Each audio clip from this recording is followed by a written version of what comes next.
my son's not into politics. He's into World War II, wanting to be a cop, and also gaming. Your son's watching Asmongold.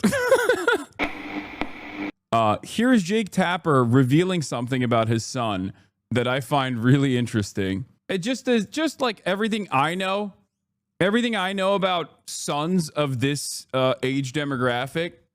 Let's take a look at what Jake Tapper was saying here when discussing how Democrats have lost young men. A left-leaning podcast that shall remain nameless.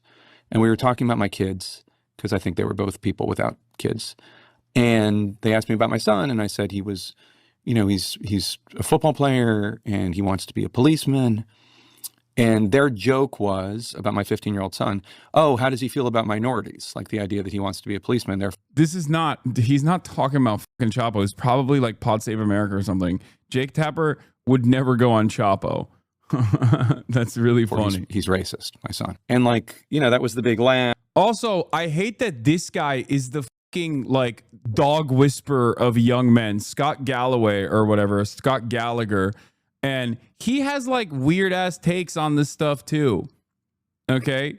He's like, oh, my 15-year-old son, does he hate minorities? Like, first of all, they're making a joke. I don't know who the hell was interviewing him. Okay. But like 15-year-old son plays football, wants to be a cop. We all know he's not going to be a cop, by the way. Jake Tapper is never going to let his son be a cop. Are you kidding me? Why in the ever-loving would he ever allow that? That's why you're Jake Tapper. Your son's going to be in media, okay? Your son is either going to be in media or immediately get like a cushy staffing job with like a high-level DC person and go through that and then maybe become a senator one day, okay? Let's be real. Your son is not becoming a police officer. He's 15 years old. It's just not, it's never going to happen. Let's continue. I got dragged in the comments and all that stuff. And I thought to myself, this is why you fuckers are losing elections. 100%. Like my football playing son, who has no political views. He's 15. He thinks about World War II and gaming and playing linebacker. That's his world. You're deciding he's a racist because he wants to be a cop. And why does he want to be a cop? Okay, first of all, that's a joke. All right. Like, I don't know. Are there joy killers in the left and scolds on the left? Absolutely. People that absolutely love to behave as though being the biggest woke scold means you are the most morally consistent, best leftist. Okay. But like, that's a joke. That's a joke. Like, you're like, oh, my 15-year-old really loves World War II and wants to be a cop and plays football and doesn't care about politics. Like, first of all, every 15-year-old is already mainlining some of the worst reactionary propaganda on a daily basis. Let's be real. You're a bad parent if you're oblivious to this reality. Okay? Ask your son what he thinks about hoes. All right? Ask your son what he thinks about women. If he says they're all hoes, then you know they are watching every fucking bad every bad manosphere podcast that's out there, okay? Your son's going to be like, on God, them chopped huz, they're destroying my life. Or he's going to call them foids. There's only two or females. That's the woke version, by the way. If your 15-year-old son calls women females, okay, that's salvageable. If he calls them foids, make sure that there's no weapons in the house, okay, because that's a mass shooter in the making. And if he says chopped huz or like bops or whatever, then, you know, that's also somewhat salvageable. He'll grow out of it. Foids is probably the worst version of that. What the are these words? I'm just giving you the different the different political leanings that young men have. Every single one of them revolves around hating women. Every single one of them revolves around hating women. Is just like, how badly do you, like, how much does it play a role in your life? If you say like foids, femoids, that's an incel term, he's probably gone. Okay, very difficult to save.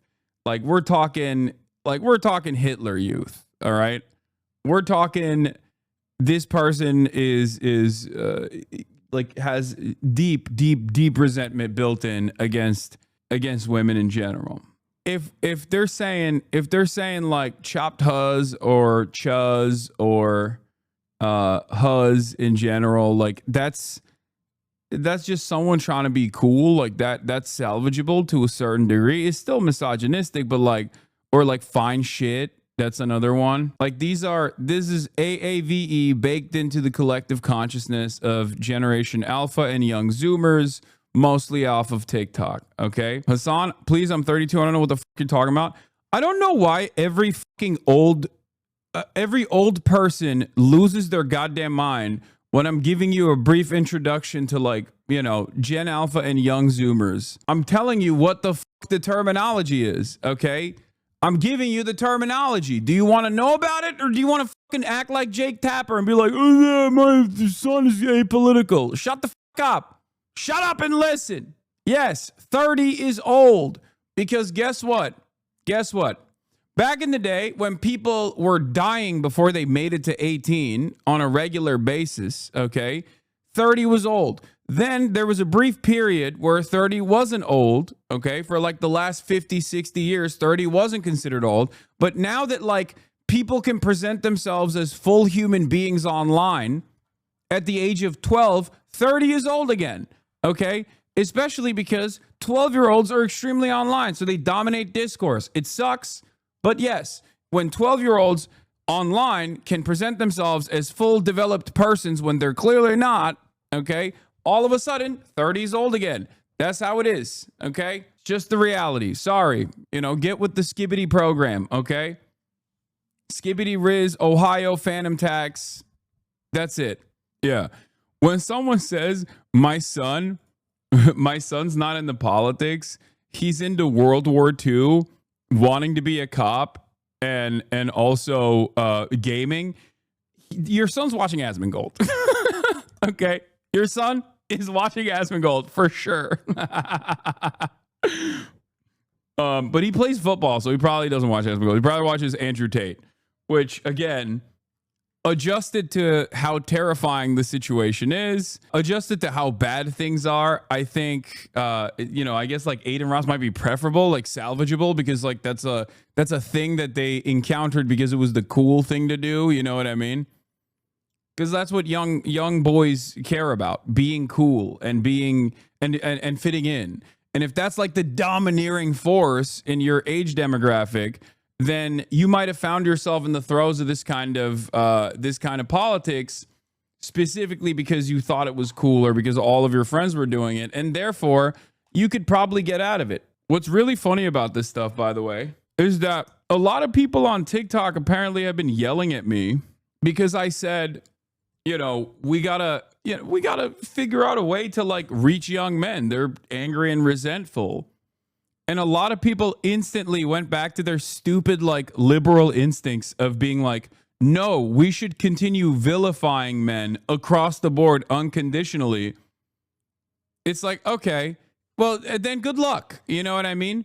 I'm not saying we should just like take the concerns that men have about like why women won't fuck them seriously and then lean into their entitlement. That's not what I'm saying at all. But I'm simply stating that like there are obvious issues here. Okay. There's obvious resentment here. And I don't think like automatic vilification is solving this, especially as a political party. Like, think about it. Think about how much Chapo, for example, got fucking railed. Think about how much we got railed as Bernie bros. You know what I mean? Oh, it was so dangerous. It was so dangerous that Bernie Sanders has young men. And it's not even just young white men, by the way. Make no mistake. It's young men across the board. That's the other side of the story that a lot of people are failing to comprehend. The other side of the story is that it's not just white men, okay? It's all young men. People don't understand that, like, the racial polarization between the two parties is going away as the winnings from like as the W's that the Democratic Party could have presented during the civil rights struggle goes away. And as like the only people that remember that, the only black people that remember that are like 60 plus years old, more and more young black men and young black people, young brown people in general, do not look to the Democratic Party as like the automatic lesser evil any longer. It's that simple. And the Democrats have no solution for this. I don't know. I just like the Democrats are no longer the automatic, we are helping the working poor party. They have successfully shed that attitude. They've successfully shed that marketing. They really wanted to. They wanted to be the party for the super elite. And here's where we are. They can't even take advantage of the previous. They can't even take advantage of the previous marketing that helped them win elections and build coalitions. MAGA cosplays as the working class. The Dems cosplay as anti-racist. This is a pretty reductive but decent way of looking at it. He wants to be a cop because he wants to help people, you know, and he thinks that's the best way he can help people. And that's how the Democratic Party talks to men